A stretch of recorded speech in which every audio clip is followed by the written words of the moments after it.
सभी को नमः संस्कृताय। इस कक्षा में हम पाठ्यक्रम के अनुसार देवताओं का स्वरूप पढ़ेंगे। देवताओं का स्वरूप और उससे पूर्व जानेंगे कि देवता कहते किसे हैं। हमारा सोर्स होगा, स्रोत हमारा जो होगा वह होगा वैदिक साहित्य एवं संस्कृति, कपिल देव द्विवेदी जी की ये पुस्तक। छोटा सा ये टॉपिक है लेकिन समझ विकसित करने के लिए बहुत इंपॉर्टेंट है। प्रश्न भी यहां से बन सकते हैं। बिना विलंब आपको प्रश्नों पर लेकर चलता हूं। आप देख पा रहे होंगे देवता किसे कहते हैं प्रश्न है और उसके जवाब में लिखा हुआ द्विवेदी जी ने कि देवों के स्वरूप पर विचार करने से पूर्व यह समझ लेना आवश्यक है कि देवता किसे कहते हैं। देव या देवता का अभिप्राय क्या है? तो जवाब देते हैं कि देवता का अभिप्राय है कोई दिव्य शक्ति, वह शक्ति जो मानव जगत का कुछ उपकार करती है, उसे किसी रूप में कुछ देती है, या जिससे कुछ दिव्य या असाधारण क्षमता द्योतित होती हो, या फिर उसमें कोई असाधारण क्षमता हो, उसे देवता कहते हैं। अतएव यास्क ने देव शब्द का निर्वचन दिया है। क्या निर्वचन है यास्क का? देवो दानाद्वा दीप्नाद्वा द्योतनाद्वा द्युस्थानो भवतीति वा। देवो दानाद्वा दीप्नाद्वा द्योतनाद्वा द्युस्थानो भवतीति वा। देवो दानाद्वा दीप्नाद्वा द्योतनाद्वा द्युस्थानो भवतीति वा। सातवां मंडल है देवत कांड जो है निरुक्त का। 7वें से 12वें तक देवत कांड है ना। आप देखते हैं कि भाई नैघंटुक कांड जो है वो पहले से तीसरे तक, चौथे से छठवें तक है नैगम कांड, फिर देवत कांड प्रारंभ होता है 7वें से लेकर 12वें अध्याय तक, फिर 13वां और 14वां अध्याय परिशिष्ट अध्याय के अंतर्गत आता है।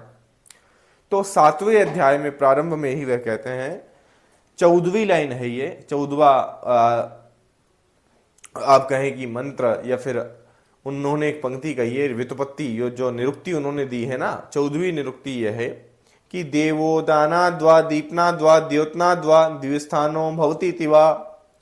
अर्थात देव वह है जो कुछ देता है, जो स्वयं प्रकाशमान है, दीपनाद है, या दूसरे को प्रकाशित करता है, द्योतनाद है। या तो वो द्योतित करे किसी और को और वह स्वयं दीप्त हुई हो, प्रदीप्त हुई हो स्वयं में, और कोई दान भी करता हो, कुछ देता भी हो, परोपकार भी करता हो, और दूसरे को प्रकाशित भी करता हो, द्योतन भी करता हो, और द्युस्थानो भवति तिवा, और द्युस्थान में रहता हो, द्युलोकस्थ हो। इस दृष्टि से पृथ्वी, जल, अग्नि, वायु, सूर्य, चंद्र, मेघ, ये सब देवता हैं। क्यों? क्योंकि ये संसार का उपकार कर रहे हैं, किसी को कुछ दे रहे हैं। अगर यास्क के अनुसार आप भी किसी को कुछ देते हो तो आप भी देवता हो। क्यों? क्योंकि लिखा है देवो दानाद्वा। देवता वह है या तो वह किसी को कुछ दे, या फिर वो दे दीप्यमान हो, या फिर वो किसी को प्रकाशित करे, या फिर वह द्युलोक में रहे, वह देवता है। तो इसमें से यदि एक भी गुण आपके अंदर है तो आप देवता के तुल्य हैं। इसी दृष्टि से पृथ्वी इत्यादि देवता हैं, क्योंकि वह उपकार कर रहे हैं। नदी अपना जल खुद नहीं पीती, पेड़ अपने फल खुद नहीं खाता, है ना। परोपकाराय फलन्ति वृक्षा, परोपकाराय वहन्ति नद्या, परोपकाराय दुहन्ति गावा, परोपकार्थम इदं शरीरम। गाय भी देवता है क्योंकि वह हमें दूध देती है। नदी भी देवता है क्योंकि वह हमारे लिए बह रही है, जल दे रही है, खुद नहीं पी रही अपना जल। वृक्ष भी देवता है। क्यों? क्योंकि वह हमें फल देता है। बिना किसी नानुकर के देता है। अतएव वैदिक ऋषियों ने कृतज्ञता स्वरूप इनको देव या देवता कहा है और इनके अनुग्रह की कामना की है। जिस देवता को लक्ष्य कर कर कोई मंत्र लिखा गया है वह उस मंत्र का देवता है या फिर उस देवता से संबंधित वर्ण विषय आपको उस मंत्र में देखने को मिलता है।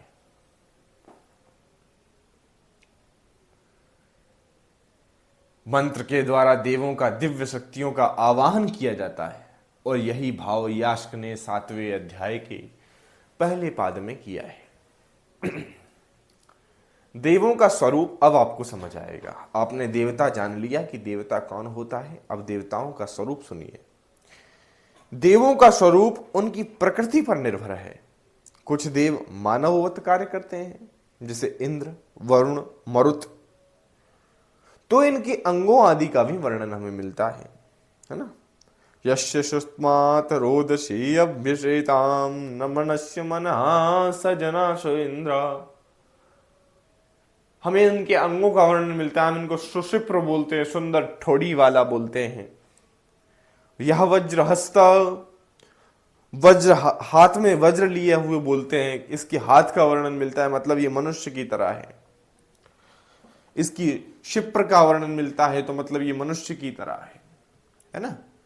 तो यहां पर और कुछ देव ऐसे भी हैं जिनका हमें मनुष्य के तुल्य वर्णन नहीं मिलता, जैसे अग्नि, वायु, सूर्य, चंद्र, पृथ्वी आदि। इनका हम अचेतन के तुल्य स्तुति करते हैं। अब देखिए यहां पर जो अंगों का वर्णन जिन देवताओं का मिलता है उनके लिए यास्क कहते हैं कि यह मनुष्य के तुल्य है और इनकी स्तुति हम सचेतन के तुल्य करते हैं।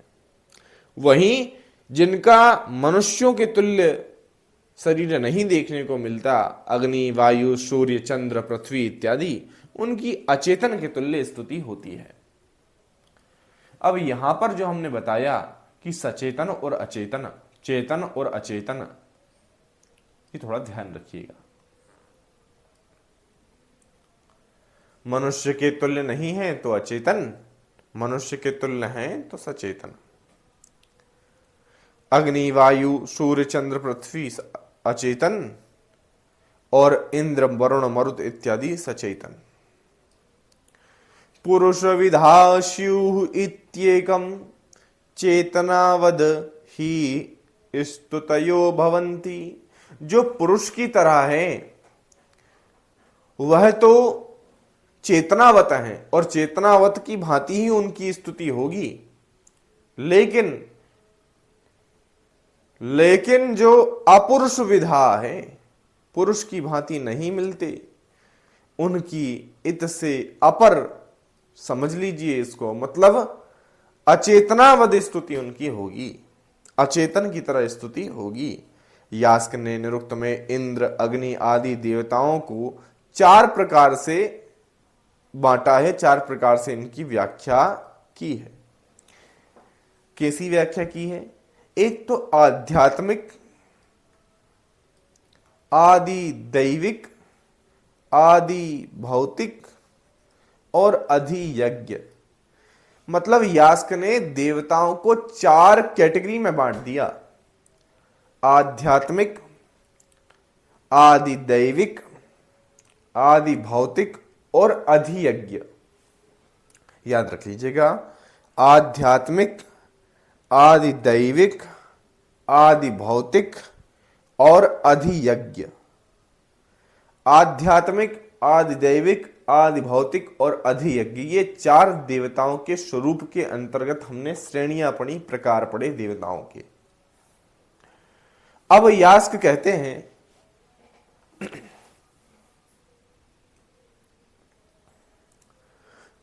कि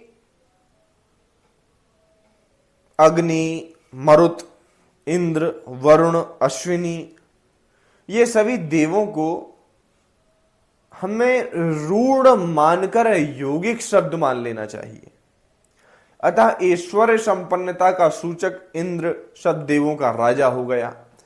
परमात्मा, जीवात्मा, विद्युत, सूर्य आदि अर्थों का बोधक हो गया, क्यों? क्योंकि इंद्र नाम है उसका, ऐश्वर्य से संपन्न है वह, तो हम उसकी इस प्रकार से व्याख्या करेंगे। इस पद्धति को नैरुक्त प्रक्रिया कहते हैं और स्वामी दयानंद इत्यादि ने भी इसी पद्धति को अपनाया है। विभिन्न व्याख्या पद्धतियों का आश्रय तो लिया ही गया है। इंद्रवृत्त आदि का अर्थ इतिहास परक, आख्यान परक, प्राकृतिक पदार्थ, निर्वचनात्मक किए भी जाते हैं, लेकिन यास्क ने कहा कि भाई मानव की भांति यदि हम इनको माने तो फिर यह ईश्वर संपन्नता, देवों का राजा, परमात्मा, जीवात्मा, विद्युत, सूर्य आदि का बोधक भी हो जाएगा, क्योंकि इसका नाम इंद्र हम बोल रहे हैं और इंद्र का मतलब होता है ऐश्वर्य से संपन्न। तो यह देवताओं का स्वरूप था। अब इस स्वरूप में आपने महत्वपूर्ण क्या पढ़ा? इस स्वरूप में महत्वपूर्ण आपने पढ़ा देव शब्द की उत्पत्ति। देवो दानाद्वा दीपनाद्वा द्योतनाद्वा द्युस्थानो भौतीतिवा। पहला प्रश्न आपने पढ़ा देवताओं की कोटियां, मतलब देवताओं के जो प्रकार हैं, आध्यात्मिक, आदि भौतिक, आदि दैविक और अधियज्ञ। 4 प्रश्न बनेगा सीधा सीधा यहां से। बाकी ये 2 प्रश्न यहां से बनने लायक हैं और अगली कक्षा इसके बाद होगी देवताओं की संख्या के विषय में, ठीक है। लेकिन इस कक्षा में इतना ही, क्योंकि हमें केवल और केवल इस कक्षा में देवताओं के स्वरूप पर चर्चा करनी थी, जो हमने की, भली प्रकार से की। छोटा सा ये टॉपिक था तो हम ज्यादा समय इस पर क्यों ही दें। और अब अगली कक्षा को देखने से पूर्व आप इस कक्षा को जरूर देख लीजिएगा। नमो नमः, नमः संस्कृताय।